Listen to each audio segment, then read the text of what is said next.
اور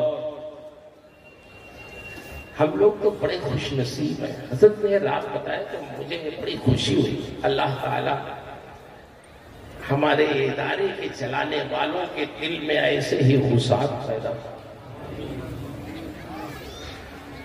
صرف میں کوئی بہت تجربہ کار تو نہیں ہوں نا، میں اتنا بہت جاتا ہوں، لیکن صرف 2 مدرسے میں نے ایسے سنے کہ جن کے بارے میں مجھے معلوم ہوا کہ وہاں اساتذہ اور طلبہ پر زکوٰۃ کی رقم خرچ نہیں ہے. ایک حضرت نے رات بتایا، اللہ حضرت کی عمر میں، صحت میں، درجات میں بلندی عطا. تنہائیوں میں دعا کریں. یہ بزرگان دین، یہ ہماری خانقاہ کے لوگ، یہ اللہ کی امانت ہے، یہ نعمت ہے اللہ کی. جو بچے یہاں پڑھتے ہیں وہ تو خوش نصیب ہیں ہی، ہم سب لوگ خوش نصیب ہیں. اور سیکھنا چاہیے. اگر آپ مدرسہ چلا رہے ہیں تو سیکھیے کیسے چلانا چاہیے. رات جب آپ فرما رہے تھے کہ کیا کھانا ہے، میں بچوں سے پوچھتا ہوں کھانا کیا؟ ناز برداری کس کو کہتے ہیں؟ آپ تو داخلہ کرا کے چلے جاتے ہیں، ناز برداری یہ کرتے ہیں. برداری مجھے یاد آئی بات، یہ ہمارے جو بزرگ تھے اسلاف، ان کا یہ طریقہ. ہمارے امام اعظم ابو حنیفہ رضی اللہ تعالیٰ عنہ، جن کی ہم تقلید کرتے ہیں. رات حضرت جب بتا رہے تھے تو میں یہ سوچنے لگا کہ امام صاحب کے جو جلوے تھے اس کا عکس اخلاقیات میں طلبہ کے ساتھ حضور شفیق العلماء و طلبہ میں نظر آیا. امام صاحب کے ایک شاگرد تھے امام ابو یوسف، یعقوب نام تھا. وہ خود اپنی داستان لکھتے ہیں کہ میں بچپن میں یتیم ہو گیا تو میری ماں نے ایک دھوبی کے وہاں ملازمت پہ لگا دیا. میری ماں سود کاٹتی تھی، اس سے خرچ نہیں پورا ہوتا. تو مجھ سے جب میں تھوڑا ہوشیار ہوا تو مجھے ایک دھوبی کے وہاں ملازمت پہ لگا دیا، اور روزانہ تھوڑے سے پیسے میں پاتا تھا تو میں اپنی والدہ کو لا کے دیتا تھا. تو وہ اپنی آمدنی اور میری آمدنی دونوں کو ملا کے اسی سے ہماری پرورش کھلاتے پلاتے. جس راستے سے میں دھوبی کے وہاں جاتا تھا ملازمت پہ، تو اسی راستے میں امام اعظم ابو حنیفہ کا مکان تھا. ایک دن میں نے نگاہ ڈالی تو دیکھا کہ بہت سے لوگ بیٹھے ہوئے، امام صاحب کچھ بیان کر رہے ہیں اور لوگ بڑی سنجیدگی سے سن رہے ہیں. تو میں نے کہا کہ چلو میں بھی دیکھتا ہوں کیا بیان ہو رہا. گیا، بیٹھ گیا. امام صاحب مسائل شرعیہ بیان کر رہے تھے، کتاب و سنت سے مسائل نکال کے بیان کر رہے تھے. میں بیٹھا، مجلس بہت اچھی لگی اور دن بھر وہیں رہ گیا. شام کو گھر آ گیا تو اس دن میں نے چونکہ ملازمت نہیں کی تو مجھے پیسے بھی نہیں ملے. ماں کو میں نے کچھ دیا نہیں، میری والدہ نے کچھ پوچھا تو نہیں، لیکن وہ سوچنے لگی لڑکا لگتا ہے کھیلنے میں لگ گیا. دوسرا دن ہوا، پھر میں گیا، پھر امام صاحب کی مجلس میں بیٹھ گیا. شام ہوئی، پھر میں چلا آیا، پھر پیسے نہیں دیے. اب جب تیسرا دن ہوا میں نکلا گھر سے تو میری والدہ بھی پیچھے پیچھے تاک میں کہ دیکھیں یہ جاتا کہاں آیا، کہ کھیلنے میں تو نہیں لگ جاتا. جیسے ہی میں امام صاحب کی مجلس میں بیٹھا تو میری والدہ بھی چلی آئی امام صاحب کی مجلس میں. انہوں نے برجستہ کہا نعمان کہ میرا بیٹا ہے، اس کو واپس کر دو. آپ کو معلوم نہیں میں بیوہ عورت ہوں، میرے پاس کھانے پینے کے لیے گزارے کے لیے کوئی چیز نہیں ہے. آپ نے اپنے کام میں لگا لیا اس کو. یہ کماتا تھا، کچھ پیسے لاتا تھا، کچھ میں کماتی تھی، اسی سے تو زندگی کی گاڑی چلتی تھی. آپ انہیں واپس کر دو. آپ نے فرمایا یعقوب کو بیٹھنے دو، پڑھنے دو، پڑھ لے گا، عالم ہو جائے گا. انہوں نے کہا نہیں مجھے پڑھانا نہیں ہے، بڑی سخت تھی وہ. آپ نے کہا علم حاصل کرے گا، عالم ہو جائے. کون سا علم تم پڑھاؤ گے میرے بیٹے کو؟ آپ نے فرمایا میں ایسا علم اس کو پڑھاؤں گا کہ یہ روغنے پستہ میں مستقبل قریب میں فالودہ ڈبو کے کھائے گا، جو کھانا بادشاہوں کا کھانا۔ یہ بات جب انہوں نے کہی امام صاحب نے، تو ان کی والدہ کی زبان سے نکلا، ھذا شیخ قد ذہب عقلہ، اس بوڑھے آدمی کی عقل مار گئی ہے، کون سا علم یہ پڑھا دیں گے کہ جس علم سے میرا بیٹا بادشاہوں کا کھانا کھائے گا؟ کہاں میرا یتیم بیٹا، کہاں بادشاہوں کے کھانے کا خواب آپ دکھلا رہے ہیں؟ نہیں مجھے پڑھانا نہیں، واپس کرو میرے بیٹے۔ امام صاحب سمجھ گئے بہت سخت ہے، یہ لے کے چلی جائیں گی۔ فرمانے لگے اچھا یہ بتاؤ بیٹا کتنا کماتا ہے روزانہ، بتاؤ۔ تو انہوں نے بتایا اتنا پیسہ لاتا ہے۔ ارشاد فرماتے ہیں ٹھیک ہے چلو، جتنا وہ ملازمت سے پاتا ہے نعمان بن ثابت روزانہ اپنی جیب سے تمہارے بیٹے کو دیتے بھی رہیں گے اور ان کو علم دین پڑھاتے بھی رہیں گے۔ امام اعظم کا جلوہ نظر آیا؟ بولیے۔ ایسا البرکات کے لڑکے بہت سعادت مند ہیں کہ نہیں ہیں؟ مدرسوں میں پیاز مانگنے چلے جاؤ تو نہیں دیتے ہیں مطبخ والا، وہ کہتے ہیں الگ سے نہیں ملے گی، جا کے خرید کے لے آؤ۔ کہیں کہیں ایسا دل وسیع رہتا ہے تو کام ہوتا۔ امام صاحب سمجھ گئے، انہوں نے کہا اچھا جاؤ پیسہ ہم دے دیں گے، بھائی پیسے کی بات ہے مسئلہ حل ہو گیا۔ امام اعظم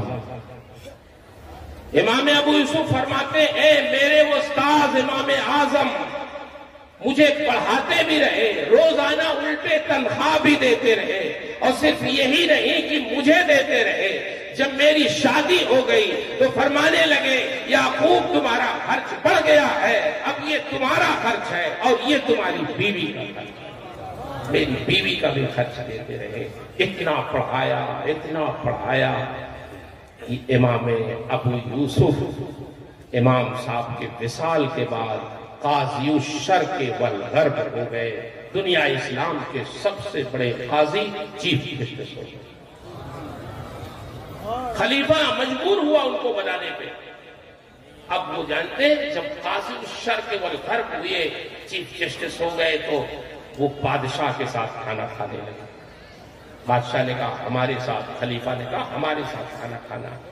اب امام صاحب کہیں جا رہے ہیں تو ہٹو بچو، یہ ساری چیزیں، ان کا بستر چیک ہو رہا ہے، ان کا کھانا چیک ہو رہا ہے، ان کے آگے پیچھے لوگ ہیں۔ ایک دن بیٹھے دسترخوان پہ تو روغن پستہ میں فالودہ ڈبو کے آ گیا۔ جیسے ہی دیکھا فضحک ابو یوسف، امام ابو یوسف ہنسنے لگے فالودہ دیکھ۔ خلیفہ نے کہا حضور کیا بات ہے، یہ کھانا پسند نہیں ہے کیا آپ کو؟ ارے یہ ہم کو بھی روزانہ نہیں ملتا، ہفتے میں ایک دن آتا۔ خلیفہ کو کہنے لگے نہیں پسند ہے۔ ہنس اس لیے رہا کہ جس وقت میرے امام نے، میرے استاذ نے فرمایا تھا میری ماں سے کہ اس کو چھوڑ دے، میں تیرے بیٹے کو ایسا علم پڑھا رہا ہوں کہ یہ روغن پستہ میں فالودہ ڈبو کے کھائے گا، تو میری ماں نے کہا تھا ھذا شیخ قد ذہب عقلہ، اس بوڑھے آدمی کی عقل مار گئی ہے۔ کاش اگر میری ماں آج زندہ ہوتی تو وہ دیکھ لیتی کہ میرے امام اعظم اپنی باطنی نگاہوں سے اتنی دور تک دیکھتے ہیں جہاں سے ہم اپنی ظاہری نگاہوں سے۔ یہ کشف ہے۔ اور میں اپنے ہم پیشہ علماء سے، پڑھانے والوں سے، درسگاہوں میں دین کی خدمت کرنے والوں سے عرض کرتا ہوں کہ آپ کا اجر وہ تنخواہ نہیں ہے جو مدرسوں میں ملتی ہے، اجر تو وہ ہے جو رب العالمین نے آپ کے لیے تیار کر رکھا۔ یہ تو دنیاوی گزارے کے لیے ایک تھوڑا سا حقیر سرمایہ، اس سے زیادہ اس کی حیثیت نہیں ہے۔ یہی امام ابو یوسف کی بات میں عرض کر رہا ہوں، ان کے حالات میں لکھا۔ سلسلے قادریہ میں ایک بزرگ ہیں حضرت سیدنا معروف کرخی علیہ الرحمہ، یہ ہمارے خود میاں صاحب نے اپنی کتاب سراج العوارف میں بھی لکھا ہے اس کو، کہ جب امام ابو یوسف نے قاضی القضات کا منصب قبول کر لیا، چیف جسٹس بن گئے، تو حضرت معروف کرخی دوست تھے، ناراض ہوئے، وہ لائن کے تھے، تو ناراض ہو گئے، اس بات پہ ناراض ہوئے کہ تم اب سرکاری آدمی ہو گئے، تمہارے استاد امام اعظم نے منصب نہیں قبول کیا اور تم نے جا کے قبول کر لیا، تو اب ہماری دوستی ختم۔ یہ سلسلے قادریہ کے بزرگ تھے، ذرا یہ بادشاہوں سے اور خلفاء سے ذرا دور رہتے تھے، یہاں تک کہ اسی زمانے میں اس دن میں امام ابو یوسف کا انتقال ہو گیا۔ جب انتقال ہوا تو حضرت معروف کرخی نے خواب دیکھا کہ میں جنت میں ٹہل رہا ہوں اور ایک بڑا خوبصورت محل ہے، اس محل میں داخل ہونا چاہتا ہوں۔ جیسے ہی میں نے قدم رکھا تو مجھے روک دیا گیا۔ میں نے کہا کیوں؟ یہ میرا محل نہیں ہے۔ لوگوں نے کہا نہیں نہیں، یہ آپ کا محل نہیں ہے، آپ اس میں داخل نہیں ہو سکتے۔ میں نے پھر کہا لمن ھذا، یہ کس کا محل ہے؟ میرا نہیں ہے، پھر ہے کس کا اتنا خوبصورت محل؟ تو جواب دیا لے ابی یوسف، یہ ہے امام ابو یوسف۔ میں نے کہا ابو یوسف کا؟ ابو یوسف ایک سرکاری آدمی تھے، وہ تو قاضی تھے، وہ تو دنیا کے عہدوں میں ایسے ایک عہدے پہ فائز تھے، اتنا خوبصورت محل ان کا کس بنیاد پہ؟ میرے ذہن میں وہی بات تھی کہ صاحب انہوں نے وعدہ قبول کر لیا اور سرکاری آدمی، لیکن میں نے پوچھا اتنا اچھا محل کس بنیاد پہ؟ علماء کرام، طلباء، مبارک ہو آپ کو، ہم سب کو اللہ نے جس راستے پہ لگایا ہے اس سے بہتر آپ کے لیے ہمارے لیے کوئی راستہ نہیں۔ یہ بچوں کو پڑھانا اس سے بہتر کیا ہے؟ ایک طالب علم بھی اگر اللہ والا ہو گیا تو اساتذہ، طلباء، مدرسے کے چلانے والے، آپ لوگ معاونین، انشاءاللہ سب کا کام ہو۔ جواب دیا جب انہوں نے، حضرت معروف کرخی فرماتے میں نے پوچھا کیوں اتنا بڑا محل؟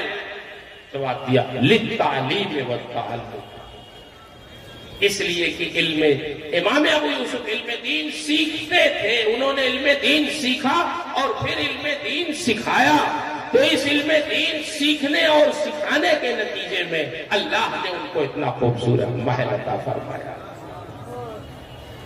حضرت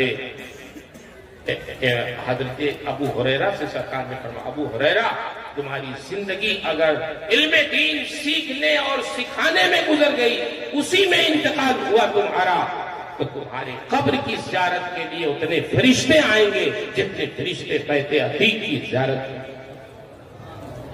کیا شان، پڑھنا پڑھانا مدرسہ، اللہ اکبر۔ بلکہ ایک بزرگ ہے، یہ کہتے ہوئے اپنی بات میں ختم کروں، ٹائم بہت کم ہے اور ہمارے علماء کرام معزز مہمان بہت ہیں، یہ تو ہمارے بزرگوں کا کرم ہے، یہ نوازش ہے، یہ حضرات اپنے غلاموں کو نوازنے کے لیے بہت کچھ ارشاد فرما دیتے ہیں، لیکن ہم لوگ اپنی حیثیت جانتے ہیں۔ وہ ان کا نام ہے یزید بن ہارون، یہ بہت بڑے محدث ہیں، مسلم شریف کی سند میں، سند حدیث میں ان کا نام آتا ہے، یہ امام مسلم کے شیوخ میں سے 80 سال کے ہو کے ان کا انتقال ہوا، داڑھی سفید، سر کے بال سفید، ہاں سفید، 80 سال کی عمر تک انہوں نے علم حدیث کی خدمت کی۔ جب انتقال ہو گیا تو ان کے شاگرد سہیل بن عمار، یہ ان کے شاگردوں میں سے تھے، امام احمد بن حنبل کے ساتھیوں میں سے تھے، انہوں نے خواب دیکھا اپنے استاذ کو، تو سب سے پہلے پوچھا حضرت یہ بتائیے قبر میں حالات کیسے پیش آئے؟ آپ سے بھی سوال جواب ہوا جو ہوتا ہے سب سے؟ انہوں نے کہا ہاں سہیل، تم لوگ تو مجھے دفن کر کے چلے آئے چھوڑ کے اکیلے، تو فرشتے آئے مجھ سے بھی سوال کیا، کہا کیا پوچھا؟ کہا من ربک ما دینک ما تقول فی شأن اخیک، تو کہا حضور آپ نے جواب کیا دیا؟ کہا کیا جواب دیتا؟ میں نے اپنی سفید داڑھی پہ ہاتھ رکھا اور کہا فرشتوں اب من ربکا کا میں جواب دوں گا کہ تمہارا رب کون ہے. 80 سال کی عمر تک انہی سوالوں کا جواب تو اپنے شاگردوں کو پڑھایا ہے کہ رب کون ہے, رسول کون ہے, دین کیا ہے. جس نے 80 سال کی عمر تک ان تینوں سوالوں کا جواب پڑھایا ہو, قبر میں اس سے پوچھتے ہو کہ رب کون ہے. کیا کیا ہے میں نے؟ یہی سب تو سمجھایا ہے لوگوں کو. اللہ نے اسی جواب پر میری مغفرت فرما دی. تو مدرسوں میں قال اللہ قال رسول, خوشا مسجد و مدرسہ خانقاہ کی درب بوت قیل و قال محمد. اللہ تبارک و تعالی ہماری اس خانقاہ کو, ہمارے اس مدرسے کو, ہمارے ان بزرگوں کو سب کے فیوز و برکات کو عام و تام فرمائے اور ہماری عقیدتوں میں اور استحکام پیدا فرمائے. ہم آئیں یہاں تو اپنے بزرگوں کے فیوز و برکات لے کے جائیں, اور جہاں بھی رہیں معلوم ہونا چاہیے ہمارے عمل سے, ہمارے کردار سے کہ ہم برکاتی ہیں. ہمارے اخلاق سے, اخلاق ایسا رکھیے کہ لوگ سمجھیں کہ یہ خانقاہ ماہرہ سے متعلق. ایک بار جو مل لے وہ دوبارہ ملنے کی خواہش رکھے کہ کسی اچھے انسان سے ہماری ملاقات ہوئی. بس انہی چند جملوں کے ساتھ اپنی گفتگو میں ختم کرتا ہوں. وقت ہو گیا ہے. بس اس دعا کے ساتھ کہ میں نے جو کچھ بھی عرض کیا ہے اس میں جو حق ہے, جو ثواب ہے, جو صحیح ہے, وہ سب میرے رب کی طرف سے ہے. میرے بیان میں, میری تعبیر میں, خود میرے سمجھنے میں, میرے سمجھانے میں جو غلطیاں ہیں وہ سب میری طرف سے ہیں. اللہ مجھے حق کہنے, حق سنانے, خود حق پہ قائم رہنے اور حق کی نشر و اشاعت کی توفیق عطا فرمائے. ہمارے بزرگ, ہمارے مشائخ, بالخصوص حضور امین ملت, حضور شرف ملت, حضور شفیق العلماء والطلباء, حضور رفیق ملت, حضور امان ملت اور خانوادے کے جتنے بھی ہمارے شہزادگان ہیں, اللہ سب کی عمروں میں برکت عطا فرمائے, سب کے درجات بلند فرمائے, سب کو صحت و عافیت کے ساتھ رکھے, سب کو نظر بد سے محفوظ رکھے. مریدین پر, متوسلین پر, محبین پر ان کا سائے عاطفت دراز رکھے. استغفر اللہ ربی من کل ذنب واتوب الیہ. السلام علیکم. سبحان اللہ, سبحان اللہ.